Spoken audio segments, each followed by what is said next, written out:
Though calling it potions would be underselling what is ostensibly one of the greatest fields you will ever have the privilege of studying. The red-robed professor promptly added, with a warm, almost granny-like smile, as she moved away from the dismembered carcass of a plant and closer towards us. What was it again that they call it now? Potions theory, potions crafting, and healing magic? That question hung in the air, as if the class was expecting it to be rhetorical in nature. You have arms to raise and brains to think with, I would imagine, or I am perhaps in the audience of a particularly well-crafted crowd of illusions. Professor Belnor added with a raspy laugh, prompting Quiv and several others to raise their hands. Lord Asila. I believe it is indeed referred to as 3 separate classes now, Professor Belnor. The ferret managed out perfectly and without a hint of a stutter. Indeed it is. And why do you think that is, dear? Because potions is an understated field, Professor. Because beneath its unassuming namesake, it is a field that acts as the lifeblood for contemporary society. Potions isn't merely about the concoction of brews and mystery spirits. It's about the concentration, distillation, and reforging of matter into physical forms, be it liquid or gaseous. It is, by many interpretations, the field through which 1,000 other fields are birthed from. Thus, by giving potions more subjects and thus greater weight in our academic assessment, the Academy and by extension the magical community is simply giving potions the true weight it deserves. Marvellous, Lord Asila! Well put! Professor Belnor shouted ecstatically, clapping her hands in rapid succession, urging the entire room to follow her example. 5 points! 5 points to Lord Asila for his spot-on analysis. This was perhaps the first time the ferret-like Itholin was receiving any form of praise, and I was definitely here for it. His shy and meek nature, however, prompted him to take the praise with the demeanour of an introvert, as he slinked back into his chair after several rounds of sharp bows. The uproarious applause ended with yet more urgings from the professor, as she magically teleported in a stool to sit on, taking a sigh of relief in the process. To elaborate on Lord Asila's points, unless you're from a particularly backwater region in a fledgling new realm, the field of potions has long since left its humble beginnings of swirling cauldrons of eye of newt and tongue of griffins. Nowadays, when we talk of potions, we talk primarily of its application as an extractor, consolidator, concentrator, and coalescer of mana in all of its forms, as well as a coalescer of magical concoctions as is traditionally understood. From the purest distilled form of nth-tier mana... The professor paused, twirling her index finger in order to bring over a vial of literal rainbow fluid, to the most bastardized concoction of potent mana forms. She paused once again, bringing over what appeared to be a brackish, muddy brown solution that stained the glass of its container. The study of potions now serves far more than just a quick remedy or a boost of power for a mage or guardsman. It now serves as the facilitator for the vital, yet understated process of civilized society. From jump-starting new tethers and puddle jumpers for transport and communication, to the facilitation of water-based systems for the purposes of agriculture, to plumbing, to the fuel by which manufactorums are powered. Potions is what defines our contemporary society, especially those of us in adjacent realms, particularly lacking in rich concentrations of mana. I could practically feel the EV furiously taking notes, as I could just about imagine its internal coolants flowing at a breakneck pace to keep it from overheating. There were as many revelations that hit me as there were questions that sprung from the magical lore being delivered, though I knew I had to hold those questions for now, considering how the professor seemed to be on a roll. Potions theory will primarily focus on both this macro-scale application of potions and the micro-scale concoction of potions from a more traditional magely perspective. Potions crafting will follow a similar path, though with an emphasis on the latter rather than the former, whilst healing magic will focus on another matter altogether. Belnor paused once more, as if expecting someone to raise the question of why that was the case. When it was clear silence was her only answer, however, she quickly sighed. I will always assume that everyone understands what is being taught if there are no questions raised, so let me set this precedence now. I wish for you to raise your hand should you have a point of disambiguation or clarification. Is that clear? The whole class nodded in acknowledgement, as several hands were tentatively raised up. Yes, Lady Ladona? And how exactly does healing magic fit into this subject roster, Professor? A very good question, Belnor nodded. Many years ago, potions was a rather vague and undefined subject matter. Its reach was so extensive owing to its breadth and depth that healing was considered an integral aspect of its field of study. You will find that is no longer the case, however, as healing magic has very much become a rich and diverse field in and of itself. Now, the reason why healing magic is within my scope of teaching is simple. All potions grandmasters must also be masters of healing. So, considering the healing magic you'll be taught will mostly be theoretical in nature and primarily fundamental studies, it is well within the scope of both my alma mater and expertise to teach. Moreover, prior to potions being divided up into 3 distinct classes, a portion of it was ostensibly devoted to healing. Thank you, Professor. Ladona bowed and promptly took her seat. You've all probably heard this many times before, but as it is Academy policy, let me reiterate the specifics of how my classes will be organized. The next 30 minutes of class was, predictably, spent addressing the various organizational quirks of the 3 periods in one-day nature of Belnor's classes. As expected, the classes will be separated into morning and afternoon classes, with the expectation that potions theory and potions crafting would be taught more or less as a single period. Healing magic, however, would primarily take up a good chunk of the afternoon classes, if not at all. Assessments were, once again, pretty predictable. Potions theory assessments would be almost entirely written and theory-based. Potions crafting would prove a bit more difficult owing to it being an almost entirely practical class, whilst healing magic was split 50-50. I'd have to hope that the theory-based assessments would be enough to bring up my averages. In any case, the general vibe from Belnor's class was, strangely enough, simultaneously the most similar in terms of vibes to an average class back home, and coincidentally also the driest out of all the classes so far. About an hour had elapsed and only the fundamentals had been covered, all of which boiled down to what the EV had condensed into 3 primary talking points. 1. Potions as a field is both the study and practical application of mana in its physical tangible form. 2. The field of potions can be divided into 2 main branches, traditional and modern. Traditional potions often involve the mixing and matching of various forms of physical mana types, creating what is effectively spells in a bottle, but with far less room for flexibility or modification compared to a spell cast by a mage. Modern potions, however, seems to focus more on the distillation of pure mana on a massive scale, for the purposes of spellcasting on an equally massive scale. Belnor's recounting of the history of potions more or less took a good chunk of this section of the lecture too, with it more or less boiling down to one singular sentence. It all started when the very first mage discovered the first mana pool, and began mixing and matching what most would associate with basic potions, magical ingredients harvested from nature, before finally mixing all of it into what is effectively the first mage's cauldron. 3. Potions, most often in traditional potions, involve 3 primary elements in their creation: an adjutant, a catalyst, and a medium. Though this rule doesn't necessarily apply in certain applications, such as the distillation of pure mana to be put into mana vials. Which led me to a question that both Quiv and Ping's group sneered at.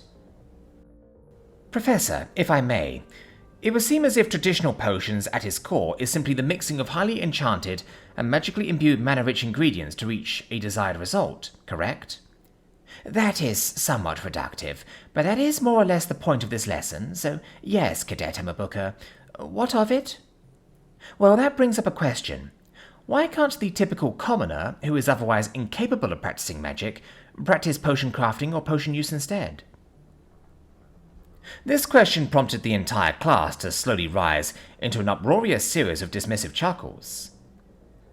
Belnor, however, quickly shushed all of these would-be gossipers into submission with a mana-amplified shush that sent a split-second cold snap throughout the whole theatre. Moreover, not once did she seem bothered by the nature of the question.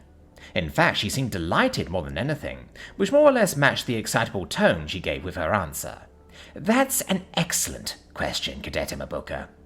I understand that the rest of the class may consider this to be a rather basic question, but considering your New Roma heritage, this question only makes sense. Moreover, I appreciate you following through with my encouragement to make your curiosities known. Education is akin to construction, after all, and we simply cannot build more floors without the ones beneath it in place. Now, to address your question, no, a commoner cannot practice potions crafting. Though similar to the use of enchanted items, a commoner could potentially make use of pre-crafted potions, provided of course is not too powerful in the case of ingested or inhaled potions. Though the capacity for use once again depends on the particular type of potion, and the inherent strength of that commoner's mana fields. All of this led to a rather simple question to form in my mind, especially as the professor had glossed over one very important point. But why? I countered. Simple, Cadet Imabuka.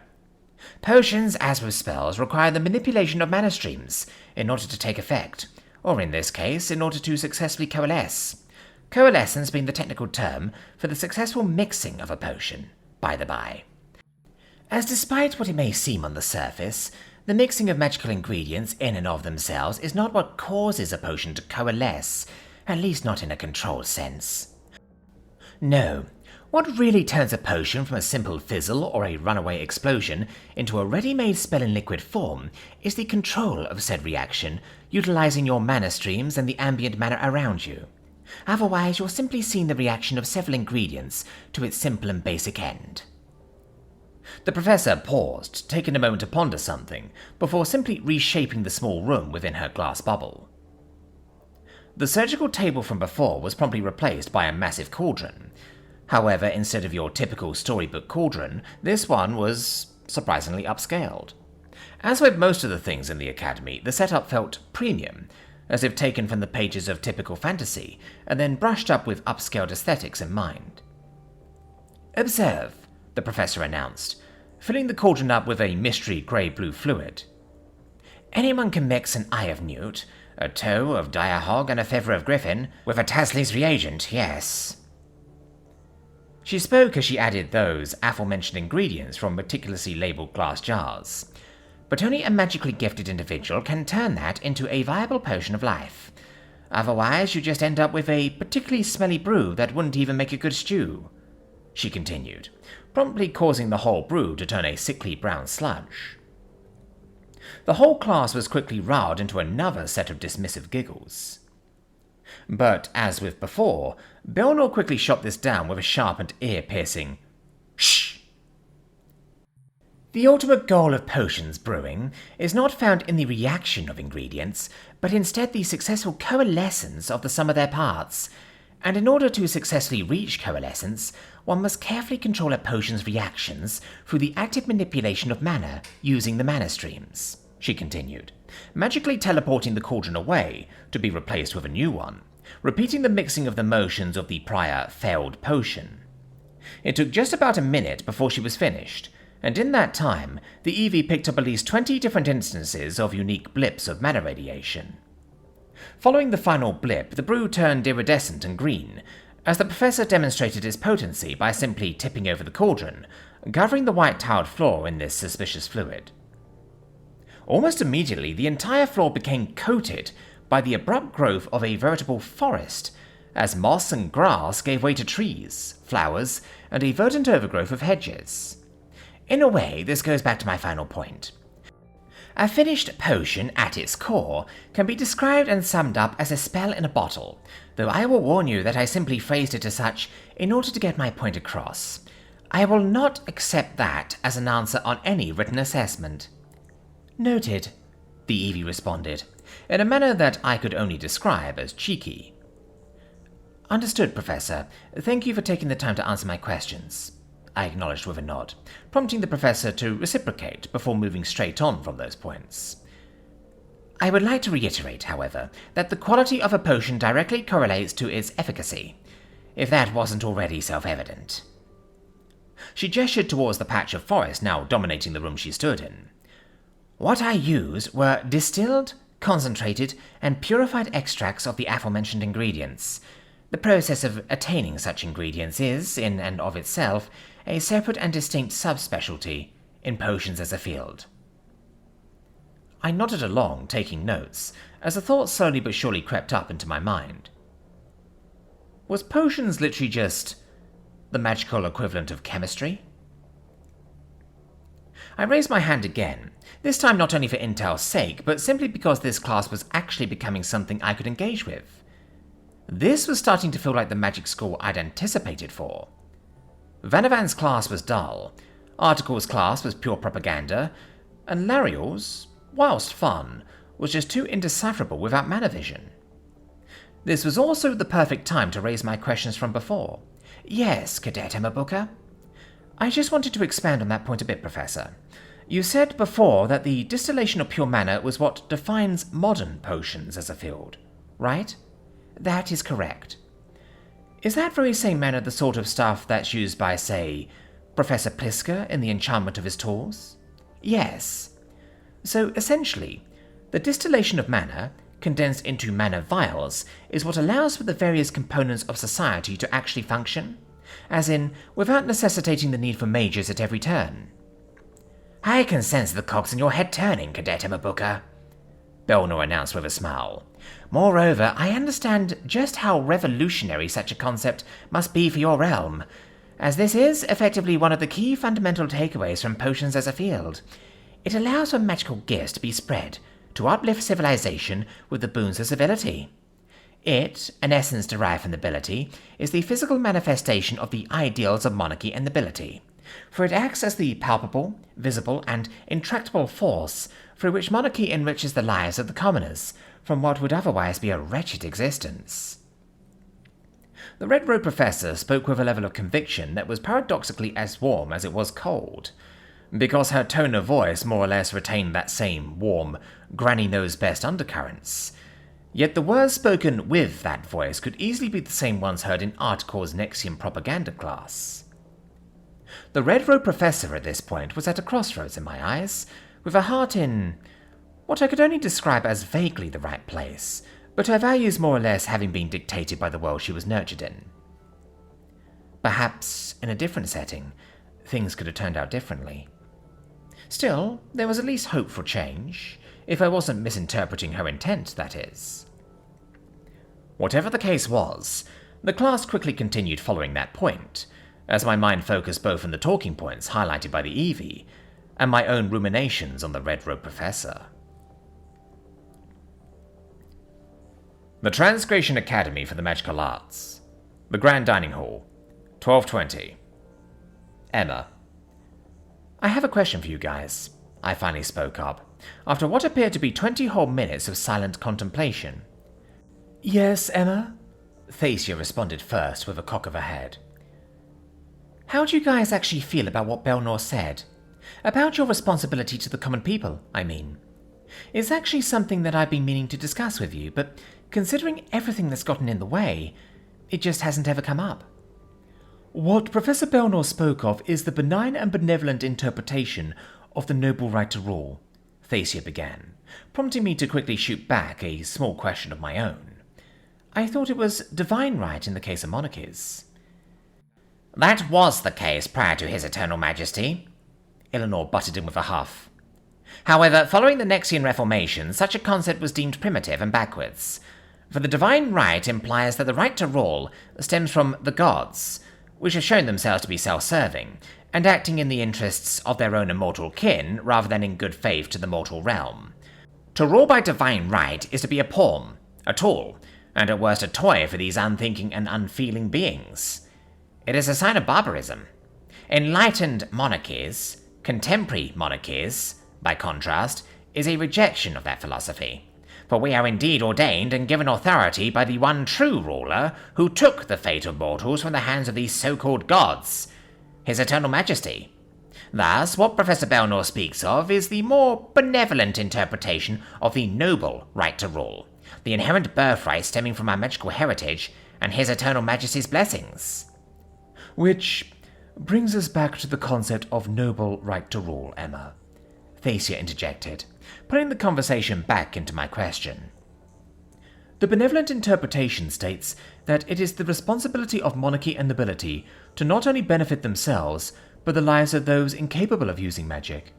For it is in the hands of those with magical acumen, typically nobility, to forge civilized society. And do you agree with that interpretation? I shot back. I do, Thacia nodded without hesitation. But not in the manner in which you think, Emma. I do not subscribe to the notion that there is an inherent state of superiority or inferiority based upon magical acumen. Merely, I see an unfortunate state of affairs that comes as a result of the societies which we have forged. It is inevitable that magic becomes the lifeblood of civilization, and thus it is our responsibility as monarchs and nobles to try to best raise the standard of living of all within our care. And to protect all within our stewardship to the best of our abilities, Thalmin added with a firm nod. I took a few moments to consider the pair's responses, and Eleanor's distinct lack of a response, before finally letting out a sigh and a cock of my own head. Those are noble endeavours when you consider the constraints of the world you live in, but if you'd allow me to pose you a hypothetical, let me ask you this. This belief of yours stems from the limitations of a society forged solely with magic, correct? It was clear at this point that Thacia knew exactly where I was going with this, but she nodded along all the same. Correct, Emma.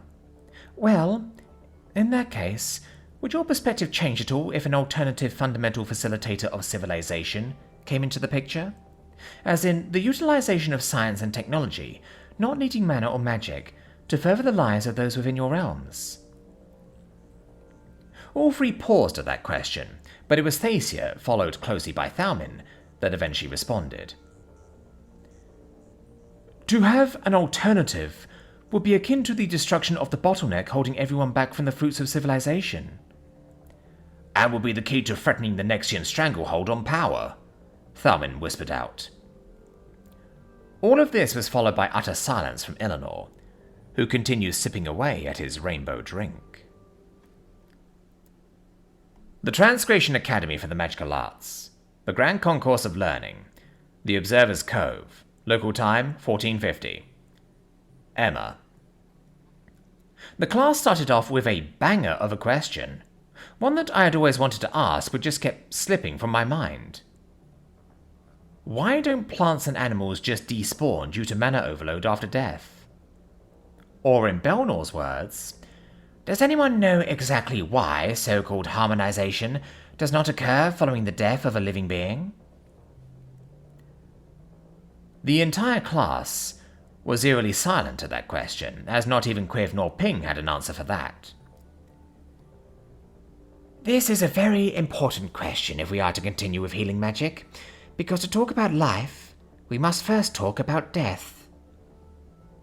Silence once more followed Belnor's assertions, prompting the professor to nod in acknowledgement.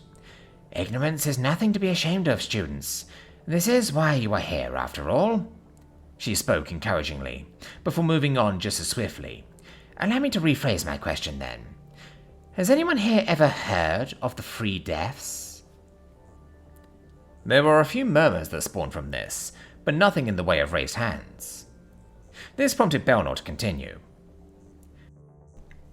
The phrase was not spawned from faith or belief, but by the gradual and methodical study, as macabre as it may be, of the actual process by which all things die, provided, of course, that the death occurs through typical means. The professor took a moment to pause before manifesting what appeared to a mannequin out of thin air. The living being is often conflated as being purely biological in nature. From the blood in our veins to the marrow in our bones, this physical vessel is oftentimes seen as just that, a biological vessel carrying within it a magical soul. The truth of the matter, however, is much more complicated. Because whilst there does exist a soul, and whilst it is indeed carried within our biological vessels, we often forget that our very physiologies are magical in nature. The professor paused before zooming into the mannequin, the magical hologram that floated below the roof of the glass dome displaying muscle, bone, and the organs within.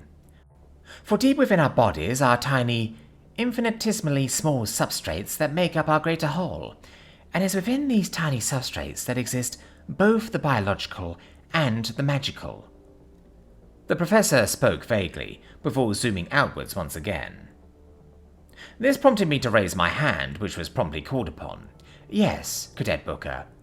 Professor, by substrates, don't you mean cells? The whole room came to a stop at that, as the professor cocked her head, and the Eevee provided some invaluable pieces of insight into the limitations of this specific word in High Nexian. No direct translation for cell in a cytological context found within the Nexian dictionary, Cadet Booker.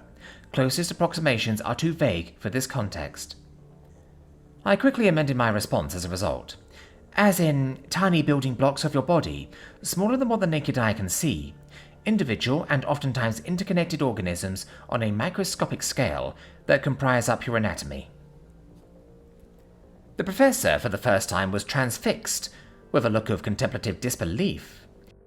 They have organelles, little processes inside of them too, so I'm wondering if that was what you were referencing to when you said that within these substrates were biological and magical. You speak of the professor interjected, stopping me right in my tracks. New terminology added to the working language database. The look on her face wasn't necessarily one of befuddlement, as a result of being completely ignorant to the idea. That much was a given, considering she knew exactly what I was describing. However, the perplexed look on her face was more one of disbelief, as if she wasn't expecting that to be within my working knowledge. Referring to these fundamental substrates by which biological structure and processes are derived. That was what I was referring to, yes, she clarified, before quickly shifting gears to address her growing curiosity. Your people have your own independent name for this concept? Cell, was it? I nodded, plain and simply. Yes. And how did you come across it? Lost knowledge and texts? Tales from mysterious visitors? The professor drilled further, her eyes narrowing by the second. That latter question felt strangely specific, but I pushed past it to directly address her concerns. We hypothesized it, at first as a philosophical concept, then, as time went on, more serious work was done to either prove or disprove it.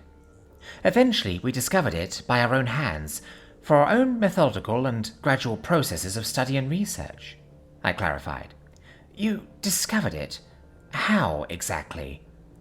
The professor's eyes narrowed even further. By seeing them firsthand, for the use of optical microscopy, by developing an advanced knowledge of lenses and the study of light in order to peer into the microverse. That response garnered a series of quiet and muffled whispers, mostly among the ranks of Quiv, Ping, and a few of the other more notable students and peer groups. She knows of the microverse? But how? She's a new realmer. Such capabilities are beyond even the most middling of middling realms. Advanced mana-imbued microscopy is a field rarely developed independently, outside of the Nexus and without Nexian aid. Perhaps she learned of it while she was at the Academy, you imbeciles. Don't fall for her tricks. If she had learned of it over the course of her time here, then how do you explain her using a wholly different language in addressing the concept? Touché, Lord Ratham. Shh! Belnor shushed loudly once more, putting a literal cold lid on the situation before it could boil over. We have little time left, and I shall not allow this class to become a den of gossip, the professor announced sternly, before turning towards me. Cadet Emma Booker? Yes, Professor. I appreciate you using your point of clarification to expand upon this concept. Now, if you do not have anything else to add, I must insist we proceed. If the classes are just going to be based on fundamentally congruent biological concepts, then it'll definitely be a breeze, I thought to myself cockily. I gave the professor a nod. No, Professor, that's all I wish to touch upon. Thank you. The professor responded with a brief bob of her head, her eyes still brimming with curiosity that she refused to voice. All well and good. With that out of the way, let us proceed on to the final topic of today, the free death principle. Okay, maybe not everything will be a breeze then.